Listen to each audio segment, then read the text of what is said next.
नमस्कार, देवलोक चैनल में आपका स्वागत है। अगर आप हमारे चैनल में नए हैं तो सब्सक्राइब कर लीजिए ताकि ऐसी वीडियो हम आप तक पहुंचा सके। तो चलिए आज हम आपको बताएंगे आखिर क्यों निगला सीता जी ने लक्ष्मण को। एक दिन की बात है, मर्यादा पुरुषोत्तम श्री राम रावण का वध करके भगवती सीता के साथ अवधपुरी वापस आ रहे थे। अयोध्या को एक दुल्हन की तरह से सजाया गया था और उत्सव मनाया जा रहा था। तभी सीता जी को यह ख्याल आया कि वनवास आने से पूर्व माँ सरजू से वादा किया था कि अगर मैं पुनः अपने पति और देवर के साथ सकुशल अवधपुरी वापस आऊंगी तो आपकी विधिवत रूप से पूजन और अर्चन करूंगी। यह सोचकर सीता जी ने लक्ष्मण जी को लेकर रात्रि में सरजू नदी के तट पर पहुंच गई। सरजू नदी की पूजा करने के लिए लक्ष्मण जी से जल लाने के लिए कहा।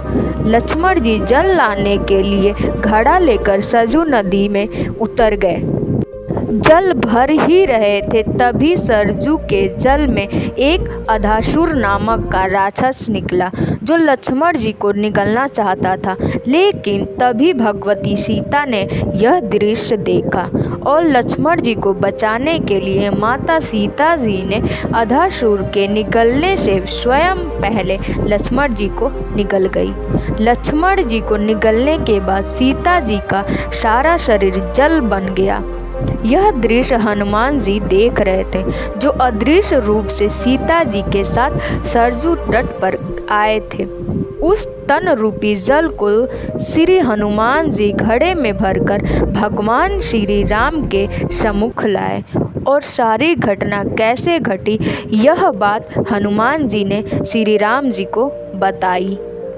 मर्यादा पुरुषोत्तम श्री राम जी हंसकर बोले, हे मारुति सूत, सारे राक्षसों का वध तो मैंने कर दिया, लेकिन ये राक्षस मेरे हाथों से मरने वाला नहीं है। इसे भगवान भोलेनाथ का वरदान प्राप्त है कि जब त्रेता युग में सीता और लक्ष्मण का तन एक तत्व में बदल जाएगा, तब उसी तत्व के द्वारा इस राक्षस का वध होगा और वह तत्व रुद्रावतारी हनुमान जी के द्वारा अस्त्र रूप से प्रयुक्त किया जाएगा। सो हनुमान जी इस जल को तत्काल सरजू जल में अपने हाथों से प्रवाहित कर दो। इस जल के सरजू के जल में मिलने से अधासुर का वध हो जाएगा और सीता जी तथा लक्ष्मण जी पुनः अपने शरीर को प्राप्त कर सकेंगे। हनुमान जी ने घड़े के जल को आदि गायत्री मंत्र से अभिमंत्रित करके सरजू जल में डाल दिया।